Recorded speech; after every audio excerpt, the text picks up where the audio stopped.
Friday the 13th, and Julie and I had an elected low-key, to go to the movies. Yeah, afternoon. So for work, so we decided to go to the movies and watch M3GAN. Since it was Friday the 13th, this was the only thing that was sort of kind of close to horror, and we had seen that it had gotten really decent reviews.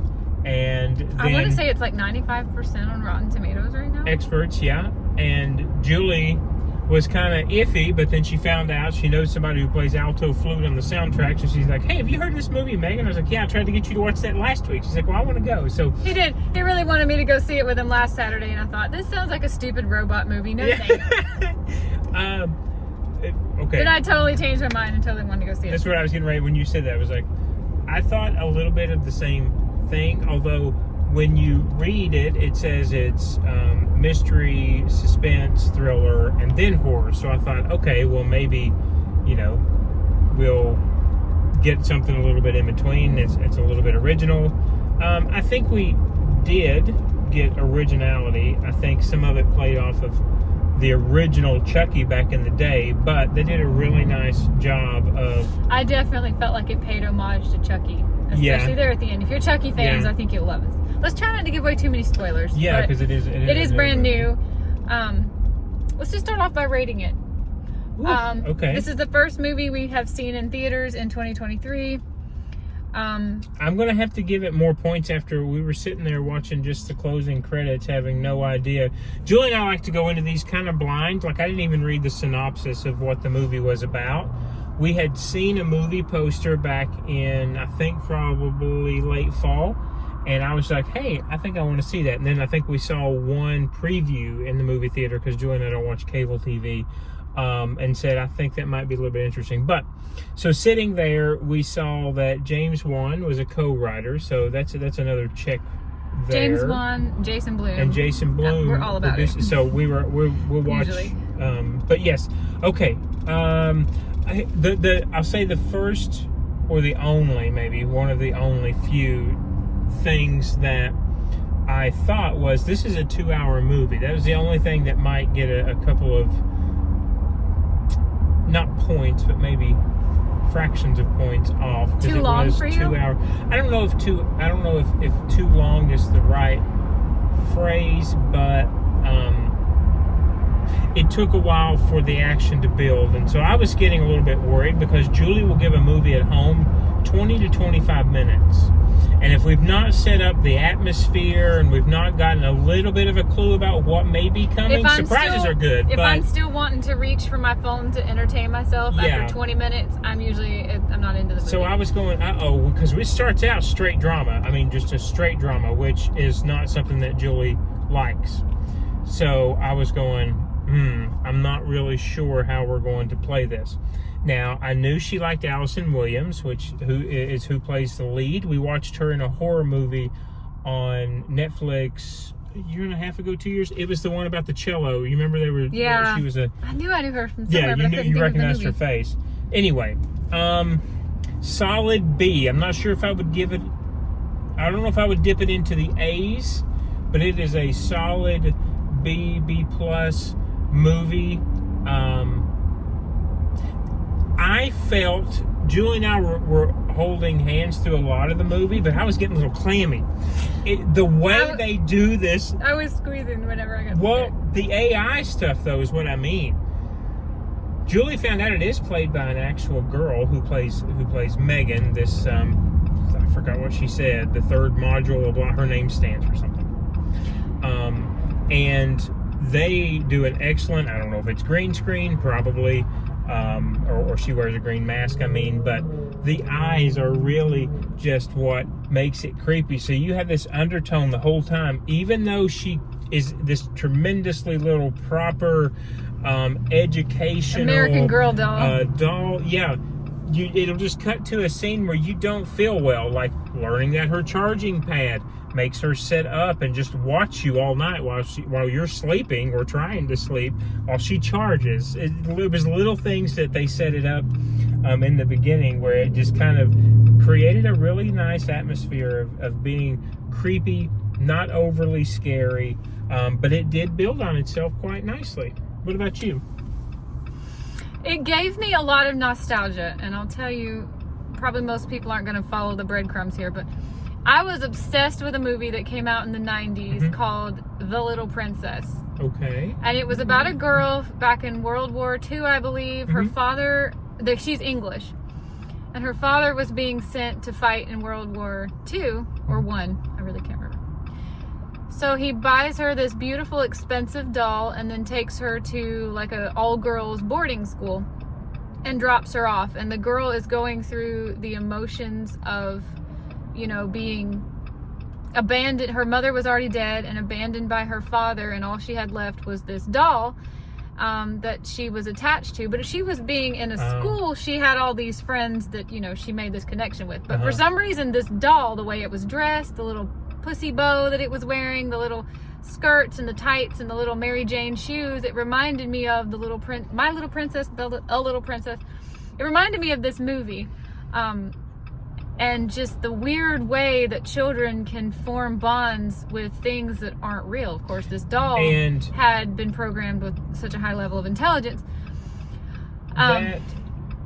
But it was weirdly nostalgic for me. If you could take the movie A Little Princess and Chucky and have a baby together, like a labradoodle, golden doodle baby, between this nostalgic movie for me and this nostalgic horror movie, this is what you get in this movie. Interesting. And I love that. I really love that odd psychological vibe that I was getting.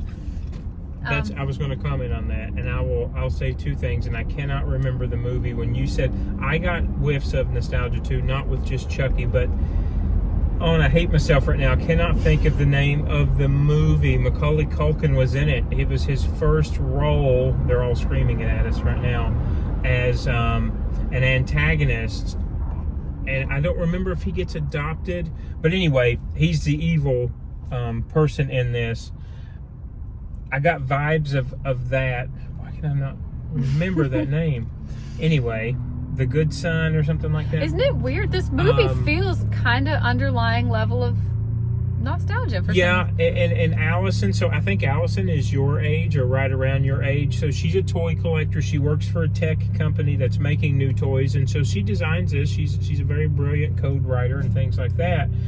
But what I want to say is, after you and I watched Smile, which was one of the last ones that we reviewed before the holiday season started, I still love Smile. I am thinking now that what is going on since the pandemic is that we are shifting another time in horror history, which does not get appreciated, to start pulling in more mental health issues into these horror movies, because I think we can tell it because you read it on the synopsis that the little girl that's in this, her parents die. So this is her aunt that's taking temporary guardianship. Just young child dealing with trauma in an unhealthy way. Yeah, so it's not just a doll that we've programmed and all of a sudden it turns evil like a Chucky doll.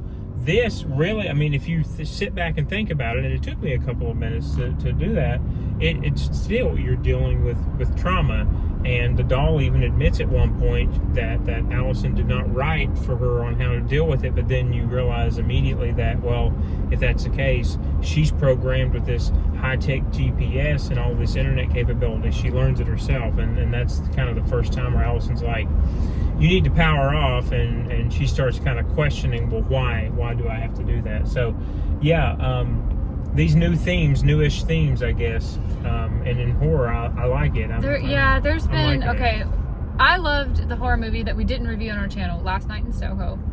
Oh yeah, we didn't review that. Smile, this movie. That was another psych one. Those were three of the most recent psych thrillers that we have seen, and I have really, really loved.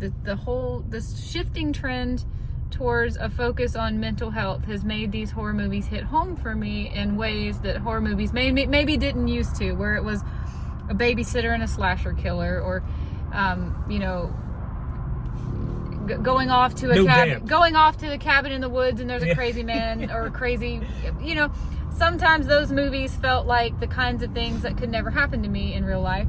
But when I see these movies about people who are dealing with a different situation but still a very traumatic thing in their life in an unhealthy way, I can relate to that even if I've not been through the same thing, and I can follow the logic of how this person got to such an unsafe and unstable position of relying on in this case, an AI doll to fill a void in their life. So that's making these psychological thrillers hit a lot closer to home. It is. And you can have these overtones of horror, but not make it so on the nose, and it turns into a really well done movie so far. What we've seen I feel like every time we go see a thriller these days, we come out raving about it, but it's just because it's finally starting to feel like something that could have actually happened to me. Yeah, it's not. Yeah, right. It's not just one dimensional, like you said, that there's a killer on the loose, let's say, or whatever. Bonus points that for those of you who've seen The Haunting of Hill House on Netflix, the girl, and I forgive me, I don't know her name, that plays young Nell. That's where I know that little girl from. Okay, I was the whole movie. I was like, where do I know this girl from? And she plays a really well done, annoying little girl. That you don't want to. You want to feel sorry for her. I don't want bad things to happen to her, and she's been through a lot in life. But man, she can be a little brat. We're not kid people over here, but shoot. That's where I know her from. She was Nell, young Nell. Well, she hasn't changed much, and Haunting of Hill House is quite a few years old now. So yeah, I think again, I don't know that it necessarily ran too long, but I will say it did not look like it was done with a huge budget, and what I mean $12 million. I looked that up. The budget was $12 million. Outside of the two, the Allison Williams and the supporting actress, I didn't recognize anyone else in that movie. Now, I don't know who played Megan, the human who played Megan, but it seems like it was interesting to me that I don't understand, what went into making this girl look like a doll. Yeah, that's what kind of retouching was done or whatever. But there was an actress who played the doll, and then there was a different actress who did the voice of the doll. I guess I don't understand why they didn't have it all be one and the same, or was maybe the actress who played the doll was a child, and then they needed an adult. That's probably what it was. They probably needed an adult. And that's another disassociation, is that you hear because what adult's going to be the right proportions to play the doll, I guess. But you hear the voice come out, and it's clearly not a child's voice. And there's a lot of 80s overtones, a lot of the music, because there'll be these quick cuts where, let's say the doll has someone in a compromised position, or is in a compromised position, and she'll just start randomly singing some old song.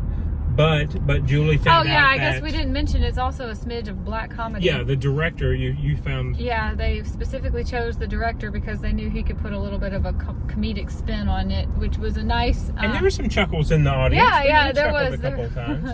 I laughed a few times too.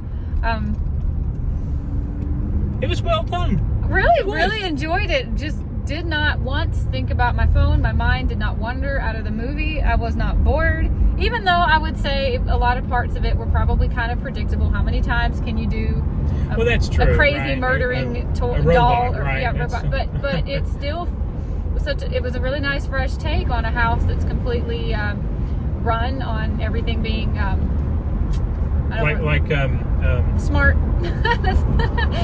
Smart house, everything. I was going to say hardwired, wired into the internet. Wow, we're showing how old we are. There's not an Alexa, but there is an Elsie that runs all the lights and controls the home. And how this AI was easily able to take over phones and a smart house. It reminded me of a book I read many years ago, and the book was written in the 70s about a house that was a smart house that ended up turning on the person who lived in it. Oh, yeah? I forget who wrote it. Was it Dean Koontz? I'm not sure when he started writing, but probably. I read this book like 15 years ago. But it's such a nice, fresh take on your smart house. Taking control of you. What makes it, and I'm sure people, like you said, in the past 30, 40, 50, maybe even 60 years, that have read things or seen things about, projecting what happens when tech becomes, we'll say the same thing that I'm going to say now, is that it almost seems like it's more relevant now because we do seem to be getting more tech savvy and more incorporated into our daily lives, and not just with our phones, that it's like you do start to wonder, gosh, what if someone does release a toy like this and for whatever reason it overrides its own system and becomes not free thinking, but independently thinking or coding for itself. So yeah, anyway. Yeah, it's kind of scary to think how close we are to this really coming true. Julie the said, doll starts making bad decisions, but when you can see the logic behind why it makes the bad decisions, and it's like, man, it really... And remember, there are kids in this, and Julie said that the Motion Picture Association, they had to screen it how many times and redo it? It had to be reshot, or parts of it reshot, I guess, because it had been determined it was too violent. There's a couple of... Yeah. There was that scene where the boy was attacking the doll in the woods, which we won't... I don't want to spoil anything. Boy, did that not... Man, I didn't know what that... made me so uncomfortable. Yeah, I wasn't sure where that was going for a second. I don't think up until that point I had tried to establish, is this doll an adult or a child? But either way, the bad things are happening. And truly, and again, we won't spoil it, but truly, that the kids were of an age where, who would not be curious with a doll to see what kind of parts, quote unquote, that it has. And so I'm like you, I'm like, how much are they going to push the button on this one? That was Thankfully, where I they was didn't. About to squirm right out of my seat, because I'm like, I don't know what's happening. That's what I mean when I say... But it was original, it felt unique. Yeah. You get this clamminess and you're just like, oh God, what's going to happen next? Michael gave it, would you say a B? A B, I will say, because of the themes and thinking about it a little bit more and realizing it is trauma, that some of the actions that the little girl had was because she had gotten so attached to this doll to trying to deal with her parents' loss. I'm going to give it a B+, whatever that may be on the scale. 89. Anything that gives me a nostalgia vibe will get an A for me. A plus minus or middle ground, but I think I'll give it an A-. There were a few points where I felt like it's a little bit cheesy right now. I'm kind of cringing. It's less black comedy and more cringiness. Oh, really? So towards the end, and I don't want to spoil, but where things were getting destroyed, I was like, this really feels just a little bit cheesy. I know what you mean. But I'm giving it an A-, and I'm going to tell you, it was one of the best psych... We've seen so many good psych thrillers lately. I know it's hard to say one of the best. I'm going to say it's one of the best ones we've seen in the last 12 months, in the last year, for gosh sakes. My favorite in the last 12 months was Smile. My second favorite was Last Night in Soho. But and not this right here, in a good way. This right here is like just as good to me as Last Night in Soho, and I really love that movie. And that was trauma. That was based on so everybody seems to be loving that movie, The Menu. I thought it was perfectly fine, but I didn't fall in love with it like I have these three thrillers. Yeah, and we could talk. We did not review that because we watched it with friends and we were spending time with them. But yeah, Julie and I talked about that also, and that, like you said, I think that was adequate. That was fine. Hey, it's on HBO now, so if you subscribe to HBO, give it a watch. You don't have to pay the money for it, but wouldn't seek it out. Wouldn't watch it again. Honestly, I thought with Ralph Fiennes and with why am I blanking on her name? Oh my goodness, Anya Taylor-Joy. Yeah. I really like Ralph Fiennes, so I thought he was going to play a better, I don't want to say bad guy, because that's not. I would have loved to see Anya Taylor-Joy in this movie. Yeah. She has such a unique and almost disturbing, but in a good way, facial expressions. Her features, she would have been awesome to have in this movie, although I do love, what was her name, Ashley Williams? Okay, anyway, another thing I would say, this movie is not one of those horror movies that you gotta see it in the theater or it's not true. Yeah, I would totally have enjoyed this at home on the home screen TV, but I'm giving this an A-. There's another Jason Blum out that I'm going to try to get Julie to watch sometime this weekend that just came out on Peacock called Sick. And I got an email about it today because they were promoting it being Friday the 13th. If I agree to watch it, we'll review it. And if I don't agree to watch it, maybe he can watch it and he can review it. Yeah, anyway, we've got to do another found footage soon, don't we? I know, we're all out. So I think that'll be our review of this. I have nothing else to say about it. Yeah, we won't spoil anything else. I think you got a good base to decide whether or not you want to go pay. We paid, what, $8, $8.50, It's up to you if you could take it or leave it on actually paying maybe theater prices for it. If you want to wait and watch it when it gets home. We didn't eat popcorn. Make sure you tell them that. It's World Carnivore Month. we're not really popcorn people anyway, but no, but the smell. Sometimes the smell. Yeah, we got to the theater and I was like, darn it, I missed my opportunity to make a carnivore snack and bring it here for our daily vlog. That's true. Anyway, we're gonna cut this here. B, A minus. B plus. B plus, A minus. I didn't know the same thing as a C flat, B sharp. Anyway, we'll see you guys later. I hope you, I definitely think you need to see this movie on whatever venue that you choose. It's a good one. Would recommend it. It is. Solid movie. All right, guys. Have a great rest of your life, I guess. Bye.